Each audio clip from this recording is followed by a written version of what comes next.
Ouais, bismillah. Alors, Aïssatou, maman, ñoo la fi ñëwoon seet si comme faral di def. wa rahmatullahi wa barakatuhu jaajëfal naa ko moom Ni ko faral di def. Mais cette fois-ci à notre camarade Guy Marius Sagna, Fatima Mbengue également, qui vient de prendre une bokk ak Papis Guim, ñoom ñoo jël occasion. Si ñëw bi benn tournée la li nga xam moom la ñuy tàmm di def de temps en temps di taxaw population bi léegi si biir tournée boobu noonu dañu si dugal notre camarade Aïssatou Kaba da nga xam après dina jël parole mu gën a wax mu yaatal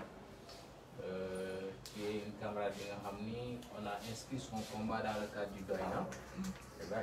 revenir là-dessus mu yaatal si loolu moom combat dafa spécifique moo tax moom dañu ne carrément que on va venir avec le camarade mu ñëw gis ko toog waxtaan et puis xelal ko moraliser aussi c'est important parce que nit la bi nga xam ne aussi dafa soxla ku ko jàppale dans le combat donte ñun waa Doyna ñoo ngi si taxaw xam naa ne lii lépp nga xam ne aussi taxaw na ba wax ci nit ñi si dañuy gën a fullal te am na solo trop c'est pas pour rien qu'il fait des tournées partout au Sénégal. Aïssatou également dafa bi am na xam ne Fatou Gueye c'est notre camarade Aïssatou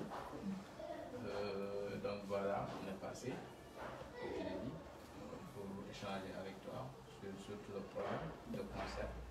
de gën a yaatal sans complexe et puis moom lu mu am pour xelal aussi ci xelal lu mu am pour xelal ñun aussi dans le cadre du Doyna aussi ci xelal loolu la amoon comme petite introduction. maa ngi leen di gërëm di leen di sant yéen ñëpp di kontaan ci seen teewaay ndaxte tey ku amul mbokk rek moo amul dara defe naa ne mbokk moo gën alal sama xol sedd na torop bi leen di tàmbali di ñëw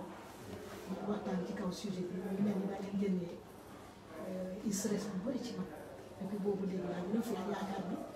am naa ay doom am naa ay càmm yoo xam ne ci satu ñu ko war a mën a taxawal ci kattanu yàlla te yal nañu yàlla jàppale yal nañu yàlla suturaal li passé yal na yàlla indi jàmm yal na yàlla indi jàmm di leen di koy sant dénk naa leen lépp gannaaw yàlla ak yonent te war ko jaaxal ay satu mu ngi seen jigéen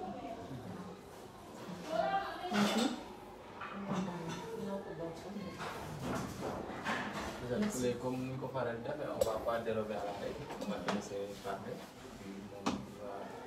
va nous écouter, puis on va échanger pour la suite. Comme li ma yàgg di wax rek dama nekkoon di liggéey ci benn service bu tudd Tigo depuis 2007 maa ngi commencé liggéey le 12 avril 2007 ci liggéey boobu noonu dama nekkoon comme jaaykatu puce Tigo dañu ma jële woon durant 2007 ba 2014 ñu jël ma distributeur premier vendeur mais ci distributeur boobu dañu daan jox ay objectif chaque mois ñu verse 50 millions mais ci 50 millions yooyu 1 million bu nekk 10 000 lañ ma daan fay ma yor secteur depuis Bukot ba Lindia ba Niassia boo demee ba Lindia ci lay am pass door pass dem Niassia mais selon loolu 2014 bi may jël distribution 2014 2015 dépôt bi ci biir Tigo bi la bokkoon comme grossiste ñu créé seen grossiste comme Bara Thiam ak Mama Dian suñu patron bi gis ne vente bi dafa commencé wàcc ndax Bara Thiam day jaay 6% ñu ngi jaay 7% mu mujjee tëj dépôt bi ñu delluwaat agence Tigo parce que foofu la ñuy jëlee ci fin 2017 bi nag dañ demoon mission oto bi daanu côté Janna ma ñàkk ko sama problème mais sama loolu ñoom ñoo ngi ne man prestataire la nangu ñu ma fay samay droit parce que 2007 bi ma génnee hôpital def naa presque 1 mois ma génn hôpital 15 jours laa def sama papa mu gaañu mais selon bu ma daan jooy sama papa daf may naan lii jaaxaluma man na nga tane mooy li ma jaaxal ne ma man yàgg naa liggéey ci nguur gi kon lii mënumaa jaaxal mais keroog bi sama papa gaañu même jour bi sama papa gaañu mooy sama dernier rendez-vous hôpital c'était le 19 janvier sama ordonnance yooyu sax jënduñu ko ma ma topp ci woote bi ba ma am benn au secours sama mag bi nekkoon saa bi mu ñëw ñu door a jënd ordonnance boobu mais sama loxo bi ma naree def deuxième opération ma dem ci neurochirurgie bi docteur Ka mu nekkoon neurologue hôpital régional moom moo bindal këyit bi nga xam ne dama war a def deuxième opération parce que dañoo ñëw loxo bi ak der bi ak neer bi mooy sama problème parce que instant bi ma laal quoi bi ma yóbboo lettre bi agence Tigo ñu ne mënatuñu ma jël en charge si laa commencé am tolof tolof ma jël lettre bi ma dem direction Almadies comme ñoom fii nee na mënatuma jël en charge ma jël ko ma dem direction Almadies bi ma demee direction Almadies ma fekk fa benn kaddu bu ma métti bi ma gisee directeur bi xaw ma DG kii bi mu tudd Fodé Camara mooy DRH bi mu ne ma carrément ne moom xamuloon ne man maa ngi jànkonte loxo buy métti ba léegi ma laaj ko ma ne ah man maa ngi jànkonte loxo bu métti ba léegi mu ne ma ndax boutique bi ñu ma proposé woon jox nañ ma ko ma ne ko gisuma boutique joxuñu ma dara mu ne ma lu tax loolu ci la woo chef zone sud Ziguinchor mu tudd Assane Narcisse Ndiaye mu ne ko lan moo tax sa taabal jotagul boutique am ba léegi Assane nee na ko dañ ko programmé ci décembre 2018 dañ ma programme ma tey jotuma dara te balaa moo fay jóge ma jot benn kàddu bu ñu ne damay wër di leen saagane ñoom ay formation lañ te or que man léegi laa gis ma am courage may génn ci nit ñi ngir ma ñibbi parce que dama waroon dem CTO ni sama yaay moo ko man ko jaru ko comme ñu may indi wax yi sew léegi damay jël avocat ñu dem yoon si lañ jël avocat bi ñu jëlee avocat bi moom dama ko promettre ni yoruma lu ma fay avocat mais selon bu gagné dossier bi ñu fay mais avocat bi deful liggéeyam si moo tax dossier bi gën a traîner bi ma demee ba gis ne deful liggéeyam ma récupéré samay dossier ma ñëw ma dem inspection du travail ma fekk fa ñu tuddee ci commissaire inspection du travail ñu tudd Malick Faye ma proposé ko problème bi ñu jël dossier bi am nañ ñu leen convoqué ba 5 fois dañuy door a ñëw mais dañu bañoon bi ñu ñëwee bàyyi nañ ko kàddu ne dinañ ma wuy si ñu joxe rendez-vous ñu demaat ñu bañ a ñëw wuy si ñu monté dossier bi ñu dem tribunal bi ñu demee tribunal pour conciliation ñu bañ Moussa Ndiaye ne mënuñoo déglu si man damay laaj dañ yóbbu dossier bi ñu yóbbu tribunal ñoom ñu jël seen avocat mu sow man awma avocat nag si laa gis man la teg parce que awma dina fay avocat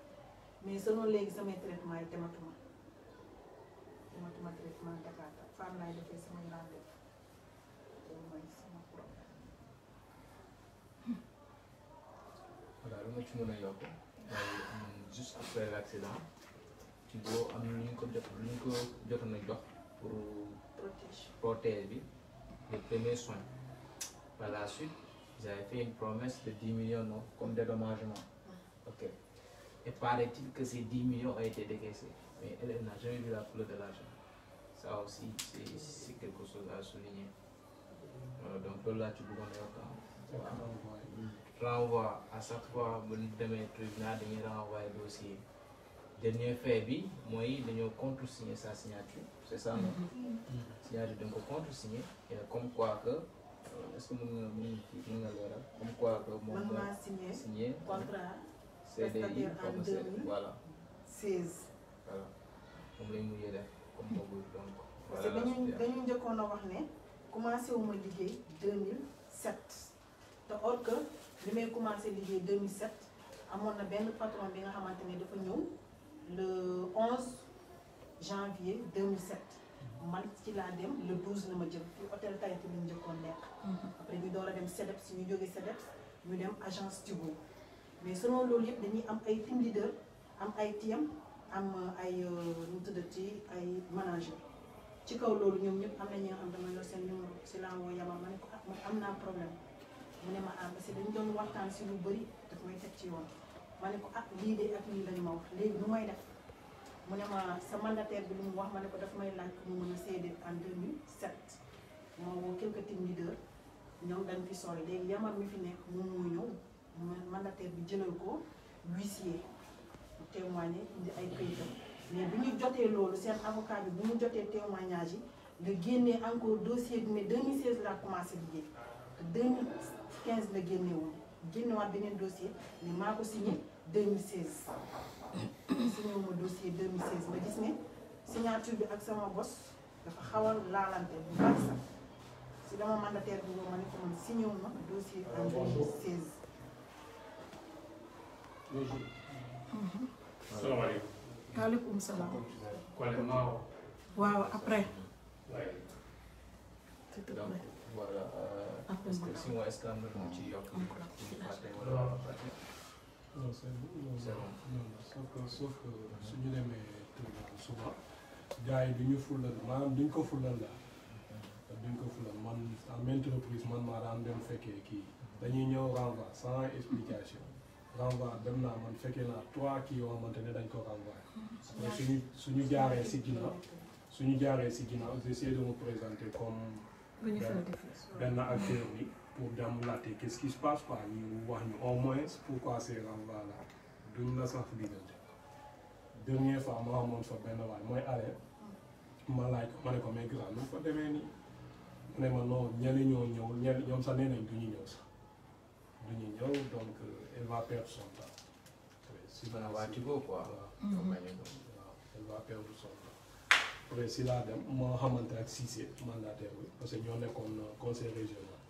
si laa ko gis ma nekkoon ñu lay acteur société civile lañu kii ñoo ko daan jàppale si combat bi souvent ñu ngi si kaw léegi dama bëggoon tamit comme yow yaa nekkoon si kii bi nga jox ñu plus de kii de matière boo xamante ne ñun peut-être supposons suñu bëggee def une conférence de presse dinañu xam fan la ñu mënee téye waa ji ba mu kii après si la ma expliqué pour ma demoon foofu mais par la suite avec les activités la mujjee ma dem foofu léegi ñun suñu problème moo nekkoon il faudrait bon loolu la ñu proposé woon dans vraiment comment faire pour trouver peut-être un avocat. Bon, il s'est trouvé que ñun en tant que ak ñun waa vision citoyenne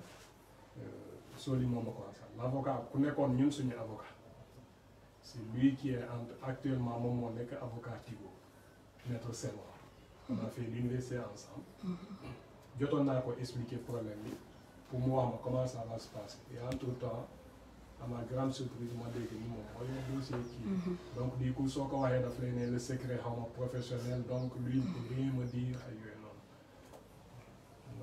c'est un ancien de vision citoyenne aussi quoi. selon ñoom li ma ci gën a metti mooy bu ñu daan dugal ci oto bu ñuy dem mission dañ daan nekk 14 personnes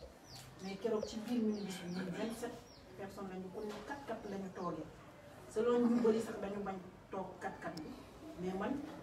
doonuma nit ki nga xamante ne dinaa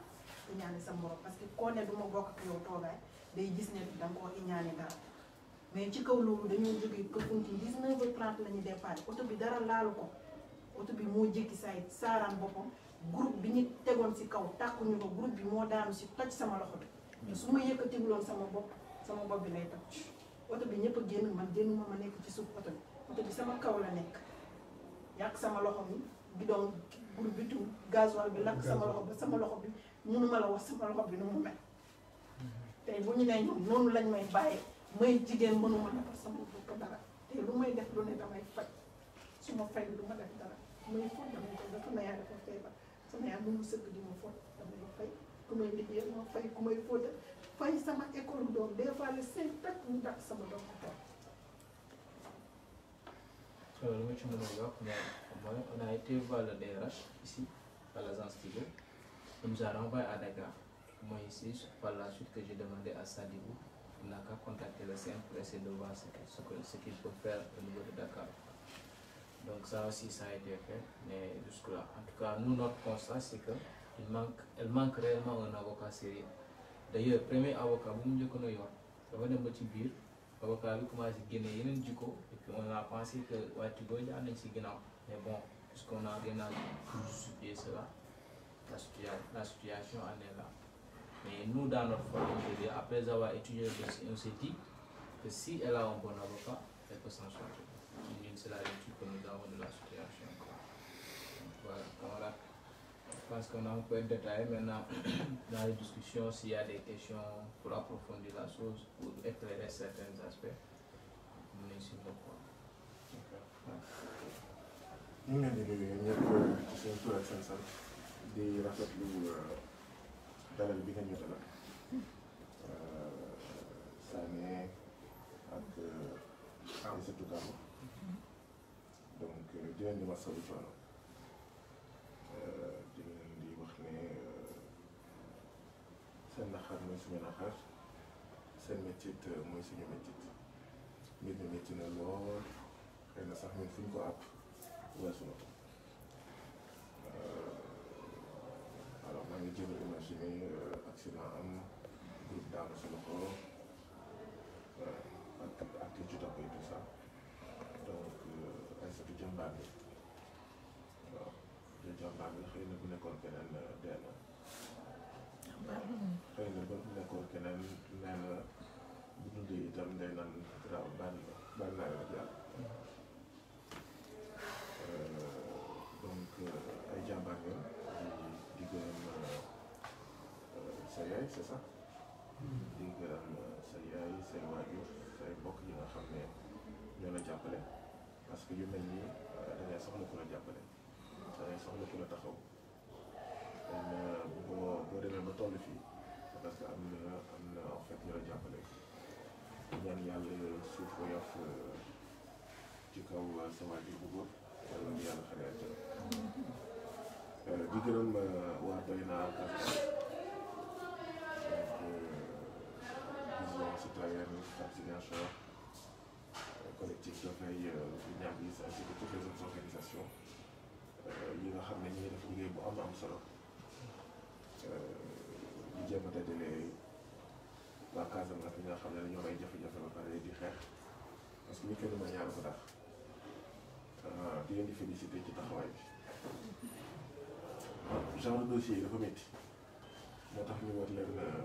dellu sant leen gërëm leen yéen waa Doyna Casamance lu tax genre de dossier yi métti mooy en général ñu ngi ne bu dossier yi amee fukki nit en général dossier yi bu amee fukki nit juróom fukki nit téeméeri nit ci la gars yi di gën a sawar boo nekkee avocat ci ngay gën a am xaalis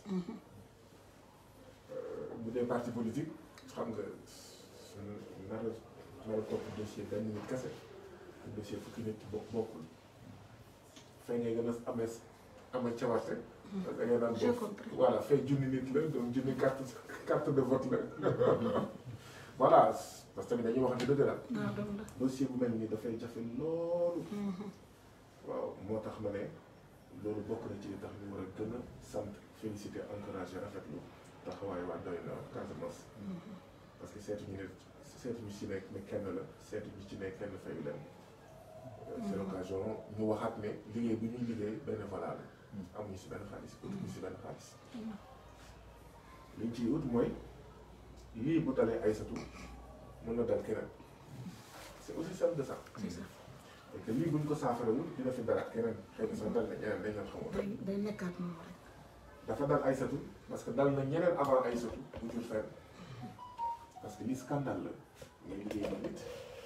bu am accident de travail c'est ça en fait accident de travail nee nañu comme mu mel ni ko bokk liggéeykat mouchoir la moo fompee ba mu tilim la sànni mu mel ni liggéeykat orange la boo xasee ba ngàcc jus bi ci nekk nga sànni mu mel ni liggéeykat Sénégal sémmiñ la boo goree liggéey nga ba pare nga sànni ci suuf pare ngeen doo ko sax dugal di ko fomp di ko denc nga sànni ci suuf waaw liggéeykat tekkiwul dara Sénégal liggéeykat yëpp ils sont en danger ils sont menacés wallaay arriéré de salaire licenciement arbitraire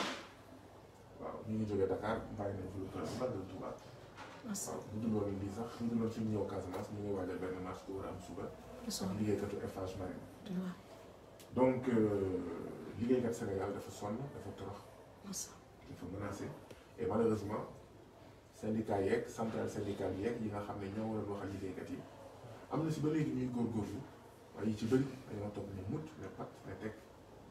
xam rek dañuy lekk te kuy lekk du mun wax donc loolu laa bëggoon wax ci ndorteel bi di rafetlu sa taxawaay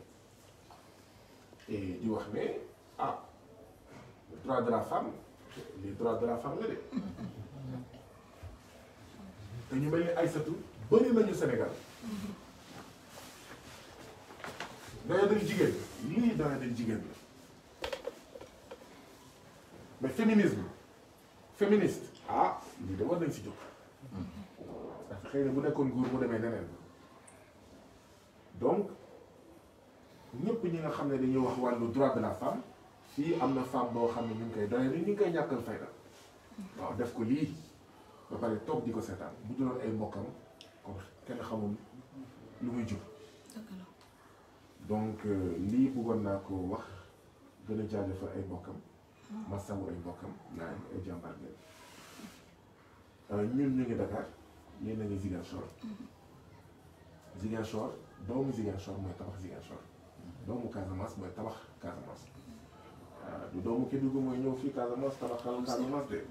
wala soppi gàkk-gàkk bu nekk Casamance doomu Casamance mooy tabax Casamance doomu Kédougou tabax Kédougou doomu Matam tabax Matam ñu joxante loxo tabax Sénégal ku nekk fi nga nekk boo tabaxee boo amee taxawaay bu mucc ay bu mat sëkk suñu Sénégal soppeeku suñu Afrique soppeeku léegi nag ñun ñu ngi Dakar wàll xeex bi nga xam ne Dakar la ñun mën nañ ko dox dinañ ko dox xëy na affaire bi li ñuy naan li tubaab di naan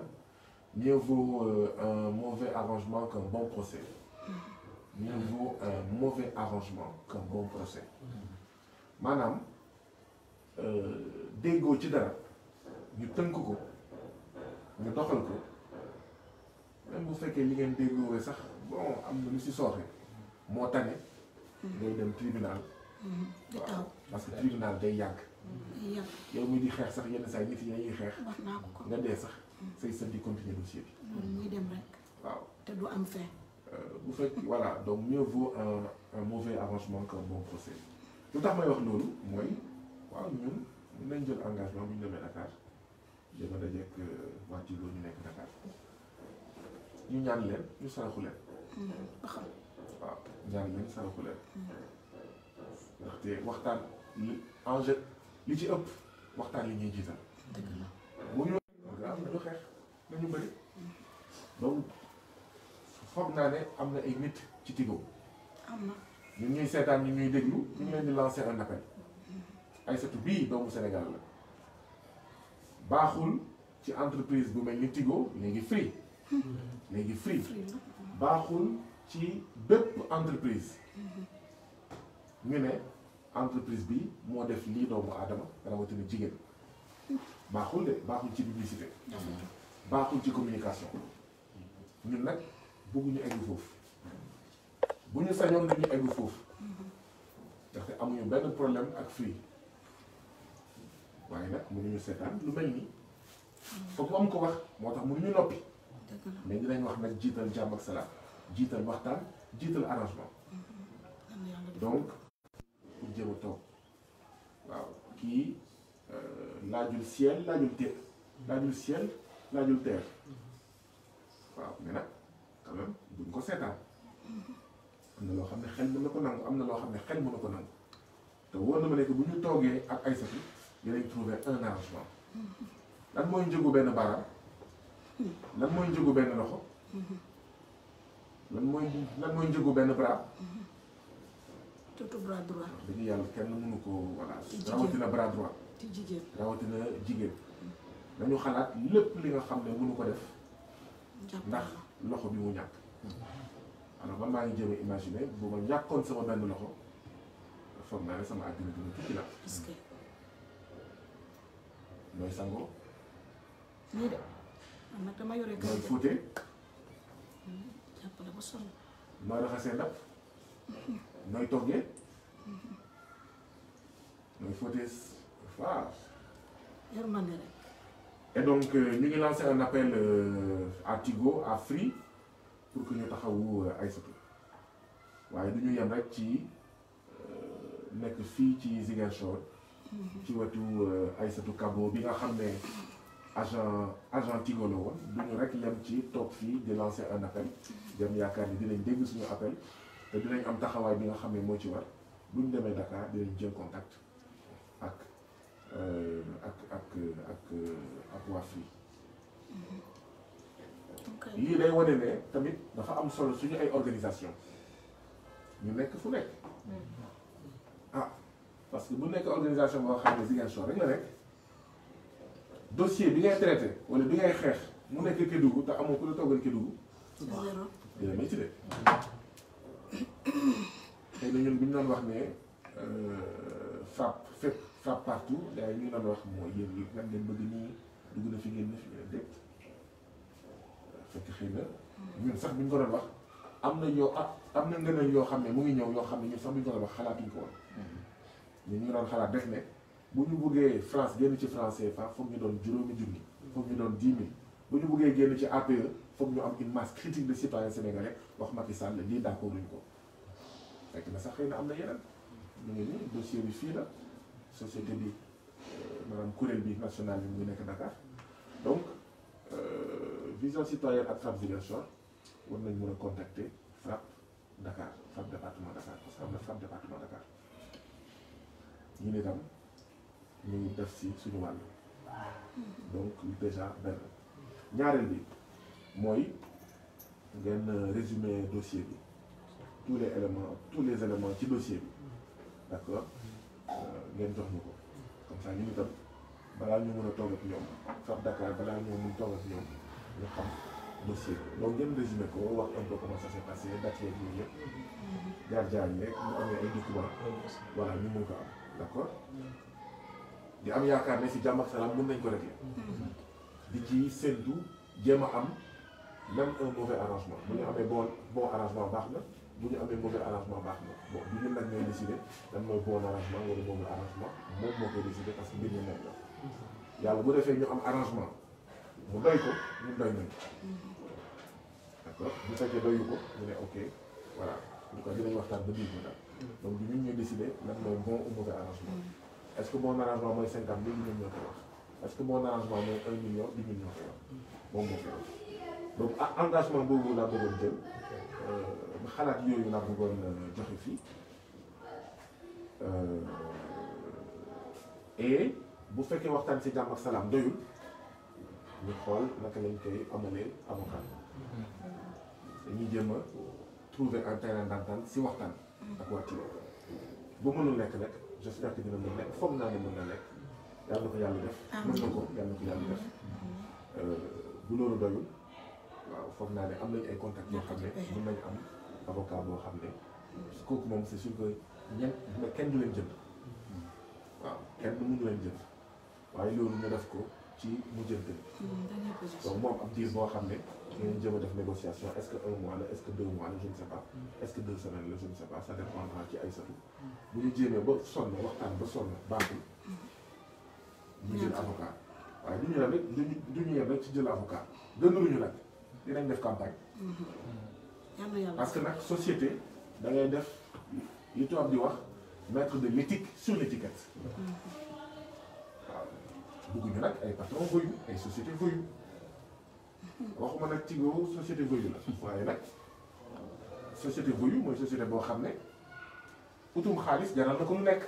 jaral na ko dox ci ay nit jaral na ko salfaaña sañ-sañu doomu aadama jaral na jaar ci ay néew te société yooyu dañ leen war a ràññee ci Sénégal wax sénégalais yi buñ fa dem jëndi dañoo war a egg foofu ñun ñooy jënd ñun ñooy doole ñun bu ñu campagne ne société sangam wala téléphone sangam wala oto sangam nii la ñuy nootee askanu Sénégal et que dañ leen dëddu bu ñu leen dëdduwee dañuy dëcc bëgguñu egg foofu li may wax nag du menace déedéet comme ci waxtaan la moo tax may wax plan yi parce que nit da nga am plan A plan B plan C plan D plan Z seytaane dañuy am seen plan yàlla am plan am ñun itam ñuy nas suñu plan donc damay wax plan yi quoi mais bëgguma ñu egg ci plan boobu waaw parce que foog naa ne Sénégal dëkk waxtaan la mun nañ waxtaan ba jubóo ci gàttal daal waaw loolu yëpp mën na nekk ba ci utum avocat bi yooyu yëpp mën na nekk d'accord bu ñu lay def campagne ñun ñëpp ñoo si am mais entreprise sàngam lii lay doxalee boycott wala boog siwal leen waaw bu dee dañuy dem ci yoon itam ñu jël avocat bu baax ñu utal ko loolu mooy xëy na mujjantal bi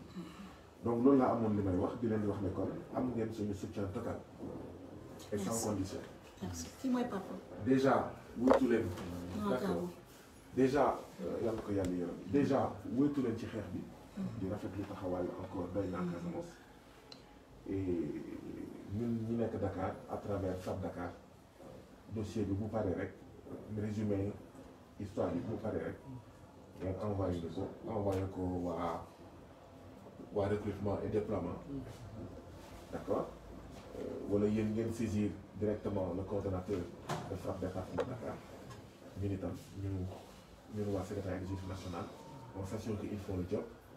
et bu dajee ak waa Tigo jotee bu affaire yi xëy na naree yéex sax xëy na ñun ñu usé du fait que nous sommes secrétaire exécutif national contacté waa Tigo ne leen dañoo bëgg a taw ak yéen ci benn dossier d'accord bu jaree itam ngeen jóge fii ñëw fekkee dañu ne yëpp jàmm ak salaam parce que foog naa ne waaw bu ko laajee tamit ñu def ko waaw ñu waxtaan si d'accord ngeen ñëw ñu dajeeg waa Tigo foofu noonu voilà donc loolu laa amoon li may wax et bon courage. merci. foog naa ne li passé moo gën a métti. waaw li passé moo gën a métti téeméeri junni yoon foog naa ne amoon na jamono yoo xam ne métti woon na surtout xëy na diggoo bi je n'imagine pas les souffrances qui ont dû être voilà sa souffrance yow ak sa bosu famille. li passé moo gën a métti foog naa ne li ci des bëreetul waaw li ci des pour man bëreetul yàlla def na am nga ñu la taxaw ñun ñu ngi fii donc ñu nga bàyyi ba ko waaw mbir mi ñu ñëw lépp ndax ci donc loolu laa am na dina ak voilà ñu continuer contact yi ñoom suñu toll dañu ko wax dossier bi bu naree jàll suñu toll ñoom dañu ko wax Junior mi ngi ñëw